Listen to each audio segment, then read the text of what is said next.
Aku nervous. Sebelum itu, wow, entah berapa kali debat segala macam. Tapi orang tua aku, mama, papa, kawan-kawan meyakinkan aku kalau aku bisa melakukan ini.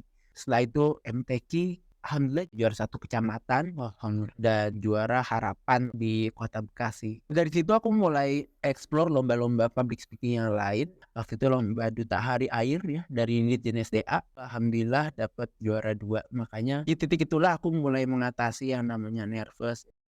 Memang secara fisik kita terbatas. Dalam hal berprestasi, dalam hal berkomunikasi, dalam hal-hal lainnya, itu tuh sebenarnya bukan menjadi batasan.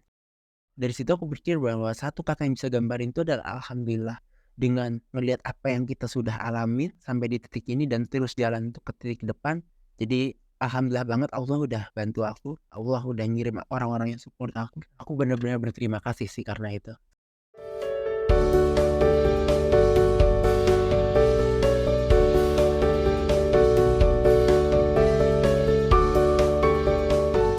Assalamualaikum warahmatullahi wabarakatuh. Halo sahabat Lensetan semuanya. Apa kabar semuanya? Semoga kalian sehat selalu ya. Oke, jadi di video podcast kali ini kita memiliki bintang tamu spesial nih, yakni seorang pemuda yang memiliki gudang prestasi di usia mudanya gitu. Beliau ini bernama Rafa Supoco. Assalamualaikum Mas Rafa. Waalaikumsalam warahmatullahi wabarakatuh. Ya, gimana kabarnya Mas?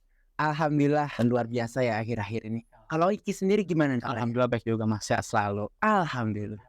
Kalau boleh tahu nih Mas Rafa nih, kesibukannya belakangan ini tuh apa? Aku lagi kuliah semester 7 di UI dan juga aku juga sambil kerja di digital media gitu si Asia Group. Jadi aku sambil kuliah, sambil kerja juga dan sekarang sih lagi mulai sering-sering untuk explore ke berbagai tempat di Jakarta. Oke. Entah itu museum, tempat ibadah dan segala macam. Oh, untuk nambah pengalaman, untuk nambah pengetahuan dan insight aja sih sebenarnya. Luar biasa sekali. Jadi gimana nih pengalaman Mas Rafa nih sampai kuliah sampai kerja tuh gimana kalau saya boleh nanya secara jujur nih? Karena kan saya secara pribadi juga kan belum kuliah ya gitu. Gimana pengalamannya? Ini menarik sih, dan ketika aku di bangku kuliah dan aku kerja juga sekarang aku dapat banyak ilmu, dapat pengetahuan segala macam dan juga insight tuh maksudnya kayak semacam inspirasi lebih gitu loh.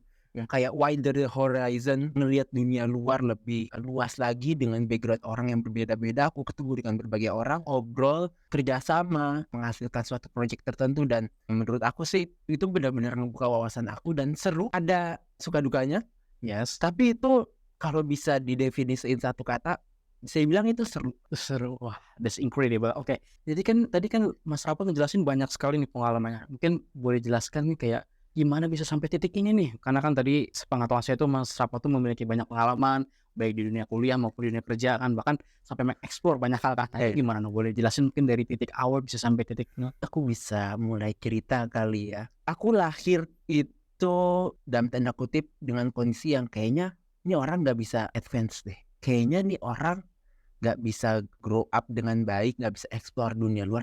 Kayaknya bakal susah deh. Karena aku sendiri tuh lahir dengan penyakit jantung bawaan atau PJB mungkin singkatannya. Orang awam banyak sebutnya itu jantung bocor dengan kode-kode tertentu.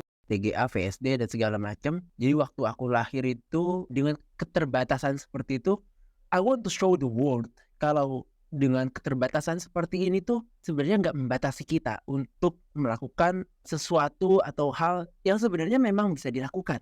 I know the limit penyakit yang ada, tapi we must explore the world kan. Jadi bagaimana caranya dengan keterbatasan aku itu yang ada, gimana caranya aku membuktikan kalau aku bisa ikut lomba, aku bisa berprestasi di kelas, aku bisa juga menjalin kerjasama dengan berbagai orang. Dengan motivasi-motivasi itu sebenarnya motivasi awalnya kayak gitu, rangkak demi rangkak, ya alhamdulillah sampai ke titik ini dan ya doain aja ya insyaallah, amin ya semoga Amin. bisa terus melangkah lagi. I know it's not easy ya. Iya ya. Dan tadi kan ngejelasin sampai sebegitunya karena jujur ya mohon maaf ya karena kan aku juga sebagai seseorang yang kurang paham atau mungkin awam tentang penyakit jantung bawaan. Iya. Tapi kayak Mas Rafa kan bisa sampai titik ini terus gimana tuh bisa ngelewatin masa-masa beratnya selama mungkin mohon maaf ya dengan notabene bawaan jantung tuh gimana bisa sampai melewati masa-masa berat itu? Kayaknya aku harus explore tentang penyakit jantung bawaan ini ya. Sekarang kita mulai dari limitasi umur. Bahasa kasarnya umurnya tuh ditarget ya, umur sekian gitu ya. Aku lahir itu dengan kondisi di mana arterinya itu kebalik. Jadi yang dialirkan ke seluruh tubuh itu darah kotor. Logikanya kan harusnya darah bersih dong. Yes, yes. Ya dong. Tapi yang aku tuh darah kotor nih dialirin. It's fatal dan jadi kayak itu perlu diambil tindakan ya, dengan kondisi yang aku semakin biru waktu lahir, nggak bisa minum ASI juga, kondisinya udah fatal, akhirnya diputuskan operasi umur 1,5 bulan. Ini emang keputusan yang berat banget, tapi alhamdulillah dilakukan, berhasil di-switch ya, difungsikan sebagaimana fungsinya gitu ya. Memang nggak sama, cuma seenggaknya dengan sayatan dokter ya ini bisa memfungsikan itu sesuai dengan fungsinya, mengalirkan darah bersih ke seluruh tubuh. Tapi dengan adanya itu, hasil operasi itu Iya. jadi merembet kemana-mana. Biliknya itu jadi bocor, makanya muncul VSD, ya, ASD dan kode lainnya itu ada kode-kode tertentu ya untuk penyakit jantung bawaan. Nah dari situ tuh akhirnya pas kecil aku mulai biasa tumbuh kembang. Memang kayak aku juga mulai jalan tuh nggak umur yang 1 atau 2 tahun, bahkan umur 3 tahun baru mulai jalan gitu. Pas TK juga motorik aku tuh susah banget. Ini lucu banget sih. Jadi kalau orang tuh suruh nendang bola ya, kayak tendang ke kiri gitu. Iya. Entah gimana ya, karena keterbatasan aku waktu itu, jadi tendang ke kiri jadi tendang ke kanan. Nangkep bola nggak bisa, segala macam. Hal-hal yang melibatkan motorik itu nggak bisa. Tapi alhamdulillah I'm grateful, jadi aku punya mamah dan papa yang sangat mendidik dengan baik. Aku dididik supaya bisa ikut seperti yang lain gitu ya. Seenggaknya walaupun nggak disuruh lari atau apa, seenggaknya motorik aku dibiasakan untuk bisa bermotorik gitu ya. Waktu itu aku inget banget ada lomba itu kos kaki dibuletin jadi bola gitu, bola keranjang namanya. Waktu itu aku nggak bisa, dan itu aku ditertawain sama orang tua murid yang ada di TK itu. Itu lumayan sedih ya. Mama nggak nyerah, di rumah dibentuk keranjang dari tempat sampah, digantung, kos kaki dibulet-buletin jadi bola, dilempar ke keranjang itu. Aku awalnya nggak bisa, tapi lama-lama mulai bisa. Tapi menurut aku ini merupakan start dari aku mulai explore dan aku mulai berpikir loh, aku bisa. Iya, I know the limit, tapi aku bisa mulai coba hal baru. Alhamdulillah aku menang waktu itu, juara 1. Unexpectedly. Wah, mantap. Alhamdulillah sih waktu itu. Dari situlah aku mulai ikut ke berbagai macam lomba-lomba yang lain, dari Iya. ke SD, SMP, ya SMA, ya sampai sekarang pas kuliah ini. Luar biasa. And I'm so proud because your parents really support you, and I know it's hard for them, but you did it well. Alhamdulillah ya. Oke, Mas Rafa dengan banyaknya pengalaman, segudang pengalaman yang luar biasa. Kalau aku boleh tahu nih mungkin secara pribadi, gimana nih kayak Mas Rafa nih menyikapi pengalaman itu, atau mungkin kalau boleh diingatkan tadi kan dengan mention seru kan gitu. Nah, tapi kalau diingat-ingat kembali ke masa-masa itu di mana mungkin masa-masa terberatnya, apalagi kan sekarang udah luar biasa banget nih. Mohon maaf ini menurut saya pencapaian yang nggak bisa dicapai oleh banyak orang loh Mas Rafa. Iya. Kayak gimana nih Mas Rafa itu? Kalau kita flashback ke belakang ya, ada satu ungkapan di mana orang tua aku pernah bilang, kalau sakit jantung itu bukan batasan, bukan limit untuk kamu bisa menggapai dunia. Sakit jantung bawaan yang ada itu adalah limit, dalam artian dalam tanda kutip memang secara fisik kita terbatas. Dalam artian nggak mungkin dipaksa lari 1 kilometer bolak-balik ya, mungkin nggak mungkin. Hal-hal seperti itu tuh nggak mungkin ya. Dalam hal berprestasi, dalam hal berkomunikasi, dalam hal-hal lainnya, itu tuh sebenarnya bukan menjadi batasan. Aku inget banget waktu lomba ya. Waktu itu mulai kenal public speaking itu pas, sebenarnya kalau bisa dirunut pas SD. SD. Itu MTQ. Public speaking di sini dalam artian aku berbicara atau melantunkan ayat suci Al-Quran di depan para juri dan peserta yang lain ya. Masya Allah. Di situ aku mulai mengenal namanya stage atau panggung gitu ya, mulai bicara depan orang. Hal itu melantunkan ayat suci Al-Quran gitu ya. Aku nervous, grogi, muntah-muntah, jantungnya debar banget. Sebelum itu, muntah berapa kali, debar segala macam. Tapi orang tua aku, mama, papa, dan lain-lain, kawan-kawan semuanya meyakinkan aku kalau aku bisa melakukan ini. Hanya perlu tenang, meditasi, zikir ya, tenang. Setelah itu MTQ dan alhamdulillah juara 1 kecamatan. Alhamdulillah. Dan juara harapan waktu itu di Kota Bekasi. Dari situ aku mulai explore lomba-lomba public speaking yang lain. Alhamdulillah waktu SMP tuh aku ikut Cerdas Cermat Agama 2 kali. Alhamdulillah juara 2 semuanya di Al-Azhar Pusat waktu itu ya. Itu lombanya juga di depan umum, pencet bel gitu ya. Cerdas Cermat Agama tahu kan ya? Pertanyaan-pertanyaannya dijawab dengan cepat ya. Ketika aku mulai kenal banget yang namanya public speaking, dalam artian bahwa aku mulai bisa harus melawan deg-degan dari jantung aku kan sebelum ke naik panggung tuh kayaknya nervous banget, waduh deg-degan banget. Mulai paham banget untuk melawannya itu waktu SMA. Itu jujur aja sebelum ke panggung aku deg-degan nervous banget. Tapi mulai bisa ngontrol, mulai tahu dan mulai paham kalau public speaking ini asik. Kalau justru aku dapat energi dari orang-orang yang di bawah yang melihat aku gitu loh. Waktu itu lomba Duta Hari Air ya dari Ditjen SDA, Kementerian PUPR, ada interviewnya juga dan ada pidatonya juga. Waktu itu ada kepala yang Ditjen SDA-nya sama alhamdulillah waktu itu Pak Basuki Menteri PUPR juga hadir ikut lomba di situ, alhamdulillah dapat juara 2. Makanya di titik itulah aku mulai mengatasi yang namanya nervous, mulai mengontrol dan mulai asiknya dealing dengan nervousnya sakit jantung ini dan asiknya bisa explore untuk berbicara di depan umum. Itu menjadi salah satu stage yang menurut aku penting juga sampai di kehidupan aku sekarang. Tadi kan ngomong tentang nervous, bahkan momen di situ kan kata Mas Ahmad tadi kan mengubah banyak sekali gimana nih tentang mengontrol diri terutama di nervous, dan situ menurut Mas Rafa itu punya dampak yang sangat bagus pada saat di lomba itu. Bisa dibilang iya. Bisa dibilang kepercayaan diri aku terpupuk waktu ikut lomba itu. Mas Rafa pasti kan ketemu sama orang-orang yang hebat juga kan sana kan. Nah itu gimana tuh? Adakah kayak motivasi atau mungkin dorongan diri biar lebih semangat tuh ayo nih gitu? Alhamdulillah aku ketemu environment yang asyik banget orang-orangnya dan aku temenan sampai sekarang dengan orang-orang di lomba itu. Mereka juga alhamdulillah orang yang sukses di bidangnya. Aku banyak terinspirasi, banyak belajar dari mereka semua. Dan aku banyak dapat ilmu dari mereka. Walaupun dalam lomba itu aku bersaing dengan mereka ya untuk memperebutkan juara. Tapi ketika aku dengerin speech dari mereka, ketika aku ngobrol dengan mereka, aku justru malah ketemu insight-insight baru, ketemu pengetahuan yang lebih luas lagi, dan bahkan aku bisa berjejaring sama mereka alhamdulillah dan terus-terus kontekan sampai sekarang. Ada satu kata yang bisa deskripsiin ini semua sih, alhamdulillah. Bagaimanapun itu semua karena izin Allah. Aku tuh nggak ada apa-apanya sama sekali. Karena Allah berkehendak untuk bantu aku, Allah pertemukan aku dengan lingkungan yang baik, Allah memberikan dan mengirim aku orang-orang yang selalu support sampai sekarang. Makanya akhirnya aku bisa sampai ke titik ini. Dari situ aku berpikir bahwa satu kata yang bisa gambarin itu adalah alhamdulillah. Dengan melihat apa yang kita sudah alamin sampai sekarang, sampai di titik ini dan terus jalan untuk ke titik depan. Jadi alhamdulillah banget Allah udah banyak bantu aku.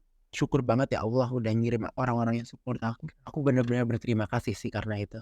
From you I learned that nothing is impossible, right? Jadi gak ada yang gak mungkin, dan di mata manusia kayak wah gak mungkin nih, tapi kan kita punya yang di atas nih gitu. Jadi ketidakmungkinan yang diucapkan oleh manusia itu bisa menjadi mungkin loh kalau sudah yang di atas gitu yang berkehendak gitu. Dan dari Mas Rafa ini menunjukkan bahwasanya itu nyata gitu. Ini nyata nih di hadapan saya, bahwa yang mungkin di notabene kayak wah gak tahu nih punya masa depan atau enggak nih gitu. Bahkan luar biasanya sampai titik ini akhirnya Mas Rafa bisa sampai memiliki segudang pengalaman yang luar biasa. Ada lagi mungkin pengalaman yang belum ceritakan mungkin terkait kesibukannya selain kayak kuliah kerja tadi?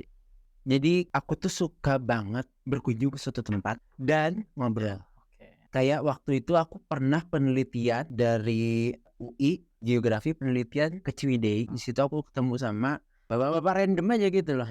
Memang sih ada pertanyaan penelitian tapi most of all omongan random. Kayak aku ngobrol lumayan lama, kayak sejaman mungkin ada kali ya. Terus dari obrolan itu dia tuh ternyata udah lama banget di Arab. Tuh aku menangkap insight kalau orang desa pun sebenarnya bisa berprestasi juga, bisa mengeksplor kerja keluar juga sama kayak bapak yang ini gitu loh. Makanya dari situlah aku juga suka ketemu insight baru. Dan aku juga kayak suka visit ke suatu tempat tertentu. Aku tuh lagi terakhir tuh tempat ibadah gitu, rumah ibadah. Aku pernah ke pusat Buddha gitu sama gereja Ortodoks. Pura juga pernah sih ya. Di situ aku ngobrol sama orangnya di situ, bertukar wawasan ya. Dari obrolan-obrolan itulah dan dari kunjungan itulah terbentuk kayak silaturahmi gitu loh. Akhirnya aku nambah insight kan. Makanya aku hobi banget kayak berkunjung ke suatu tempat, kayak ngobrol sama orang yang punya tempat itu. Kadang itu sebenarnya kayak kelihatannya sepele ya. Padahal kalau menurut aku dari obrolan-obrolan kecil itu kadang-kadang kita bisa timbul insight yang besar sih menurut aku. Itu kayak hal yang sering aku lakukan ya akhir-akhir ini. Yang menurut aku ini unik sih. Tapi manfaatnya juga menurut aku juga besar. Nah tadi kan Mas Rafa ngomongnya kan kayak tadi ngikut ke berbagai mungkin agama kayak tadi pura. Religinya itu tuh emang berkunjung atau apa kalau misalnya aku boleh tahu ya? Kalau ngeliat ibadahnya aku pernah ngeliat ibadah orang Hindu di pura di Bali waktu itu. Waktu itu aku lagi kunjungan di Bali. Tapi yang sering itu aku ngobrol ngobrol tuh adalah hal universal yang bisa dilakukan gitu loh. Bagi semua orang ya. Iya Iya. dong, kita nggak bisa ikut ibadahnya, iya kan. Karena kadang-kadang ibadahnya juga tertutup atau kayak Iya. gimana. Tapi ngobrol tuh adalah hal universal untuk ngerti satu sama lain. Makanya aku suka buat ngobrol sama mereka yang berbeda dari aku, justru untuk menambah wawasan, ya, pengalaman, pengetahuan dari mereka juga. Akhirnya aku tahu dari perspektif mereka. Situlah kadang-kadang insight-insight ABCD itu muncul aja gitu. Iya, luar biasa berarti kan dengan mengeksplor banyak agama tadi kan jadi juga dapat ilmu baru ya, terus juga dapat pengalaman baru dan kita juga sadar bahwasanya banyak kok sebenarnya yang punya prestasi yang luar biasa juga kan gitu. Dan yang tadi dibilang oleh Mas Rafa bahwa mungkin mereka yang dari desa atau mungkin dari yang mungkin orang terpencil bukan berarti nggak bisa untuk punya kesempatan untuk bisa sukses juga kan gitu, untuk bisa punya banyak ilmu, punya banyak wawasan, Iya. punya banyak hal yang bisa dilakukan atau mungkin misalnya kayak tadi kan kayak bapak-bapak yang ternyata beliau itu pernah punya pengalaman bekerja di Arab. Oke, so last question, siapa tahu Mas Rafa pengen membagikan cerita kayak apa sih motivasi terbesarnya gitu bisa sampai titik ini? Apa yang bisa buat Mas Rafa ini bisa begitu tegarnya bisa sampai titik ini? Aku percaya ada 2 sih ini. Oke. Satu keyakinan aku, yang kedua ada quotes yang menurut aku itu aku bawa sampai sekarang. Oke. Kalau kita belajar tentang takdir ya, ada yang mu'alaq dan mubrom, Iya. ya kan? Ada yang bisa diubah dan ada yang nggak bisa. Ada beberapa takdir yang memang bisa diubah kalau diusahakan. Iya. Karena Allah sendiri di Al-Qur'an berfirman kalau suatu kaum ingin berubah, Allah tidak akan mengubah suatu kaum kecuali kaum itu berubah gitu kan. Iya. Itu di Al-Qur'an kan. Yes. Jadi memang berubah dan takdir juga bisa diubah ternyata. Memang ada beberapa takdir yang bisa diubah. Jadi aku ngerasa bahwa perubahan masa depan yang baik itu bisa diusahakan, bisa diupayakan. Jangan karena keterbatasan tertentu Iya. atau mungkin kita ngerasa minder atau misalnya gua ini pengalamannya kurang sama kayak si Anu, dia mah udah ke luar negeri, dia udah segala macam. Menurut aku itu nggak bisa jadi batasan dan justru takdir itu bisa dicapai untuk hal yang lebih baik lagi ke depannya gitu loh. Karena percayaan itulah aku terus percaya untuk terus explore hal-hal di luar sana untuk mengambil pengalaman baru, gain knowledge baru dan segala macam. Kedua itu ada suatu quotes, kalau nggak salah ini presiden pertama kita ya Soekarno yang bilang. Jadi jika kita memanah tujuan kita ke langit gitu ya, maka akan jatuh di antara bintang-bintang. Maksudnya tuh kita tuh impiannya setinggi langit gitu nih. Impian tuh jadi presiden, jadi astronot, jadi pemimpin PBB lah kayak gitu kan ya. Oke, itu nggak terwujud. Tapi seenggaknya kita bisa ada di bawah-bawah atau deket situ gitu loh. Karena kita sudah mengupayakan yang tertinggi, yang terbaik yang kita bisa gitu loh. Dan quotes itu selalu orang tua aku ajarin, selalu mamah ya ajarin. Makanya aku set target setinggi mungkin. Jadi berusahanya bakal setinggi mungkin. Seandainya nggak bisa, toh kita akan jatuhnya di antara bintang-bintang. Masya Allah, berkah. Luar biasa. Aku tuh sebetulnya dapat poin juga kayak tadi penjelasan Mas Rafa terkait mungkin kamu misalnya punya minus kayak bla bla bla atau mungkin minder nih. Karena kan setiap orang juga punya bakat kelebihan berbeda kan gitu. Ada kelebihan kekurangan dan terkadang memang mungkin kayak kita tuh terlalu mudah untuk pesimis gitu.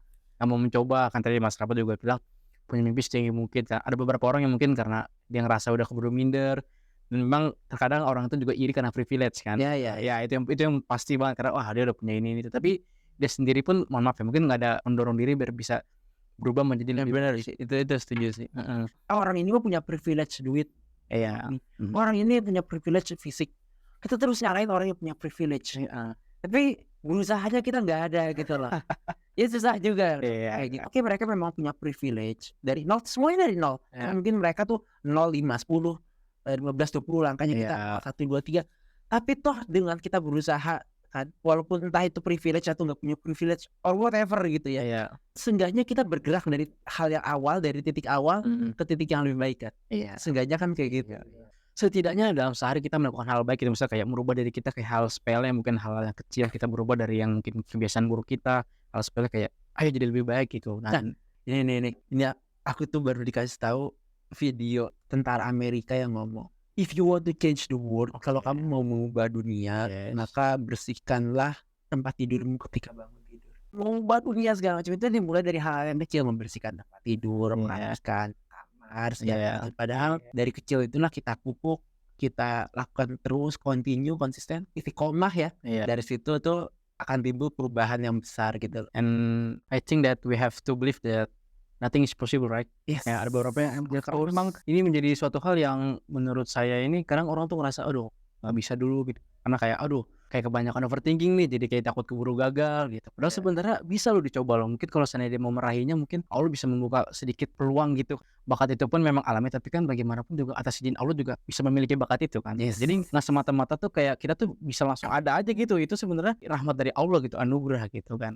Mas Rapa, mungkin dari sekian yang mungkin pembicaraan kita sampai saat ini, mungkin boleh kasih tahu mungkin apa harapan Mas Rapa nih di masa depan untuk nanti ke depannya menjadi seperti apa, atau mungkin gimana nih untuk diri Mas Rapa nanti? Buat aku sendiri. Oh boleh, atau mungkin untuk kita semua, untuk orang-orang yang sedang berjuang untuk masa depannya, untuk orang-orang overthinking, untuk orang-orang yang suka minder, untuk orang-orang yang suka insecure, apapun itu, anything. Mungkin ini lebih ke diri aku Oke. dan insya Allah untuk ke semuanya. Yes. Semoga kita selalu jadi orang yang bermanfaat. Karena keberadaan manusia tuh bisa di-recognize dengan baik, Iya. bisa diakui dengan baik kalau dia memberikan manfaat, memberikan impact buat sekitarnya. Iya. Sebaik-baiknya manusia itu kan yang memberikan manfaat untuk yang lain kan. Iya. Makanya dengan channel Lensa Hitam ini aku sering lihat banget channel ini ya, Iya. yang selalu berbagi dengan orang-orang yang membutuhkan. Iya. Terus juga berbincang-bincang dengan orang dari berbagai latar belakang dan memberikan insight yang bagus. Dan buat orang-orang yang masih minder, entah mungkin karena kekurangannya kah, Iya. entah kekurangan ekonomi, kekurangan penyakit, atau apapun, nothing is impossible. Iya. Jack Ma itu bukan orang yang kena privilege kaya. Iya. Ya, I know. banyak orang kaya yang privilege dulunya, tapi ada kok yang enggak. Jack Ma Iya. bisa kok. Ada orang yang juga banyak penyakitnya. Aku pernah dengar kisah pianis yang disabilitas tangan. Orang Korea Selatan, tapi dia bisa menjadi pianis yang handal. Ada jarinya itu terbatas loh. Makanya dari hal-hal seperti itu tuh membuat aku bercermin kalau memang semuanya itu bisa diupayakan, bisa diusahakan, asal ada tekad yang kuat ya. Iya. Oke. Thank you for your knowledge, oke? Thank you very much. Oke, sahabat Lensa Hitam semuanya, jadi dari pembelajaran kita kali ini dengan bintang tamu yaitu Mas Rapa Sukoco, kita belajar bahwasanya mungkin dengan keterbatasan kita, mungkin dengan kelemahan kita itu bukan menjadi alasan ya Mas Rapa ya, untuk kita tuh mundur, atau mungkin bahasanya kita kayak insecure, kayak minder. Ayolah kita berjuang untuk mimpi-mimpi kita, masih banyak mimpi yang perlu kita bangun, ada orang tua yang perlu kita bahagiakan gitu kan. Oke, itu saja sahabat Lensa Hitam semuanya. Mas Rapa, sebelum kita akhiri acara ini, kita mungkin ada sedikit kenang-kenangan. Insya Allah ini dari hati lubuk yang paling dalam sebagai tanda rasa terima kasih kami. Ya, hormat banget buat Iya, dapat boleh. piagam dari Lensa Hitam. Iya, terima kasih atas kehadirannya. This gonna be wonderful moment with you, oke? Thank you very much. Oke, sahabat Lensa Hitam semuanya, terima kasih. Wassalamualaikum warahmatullahi wabarakatuh.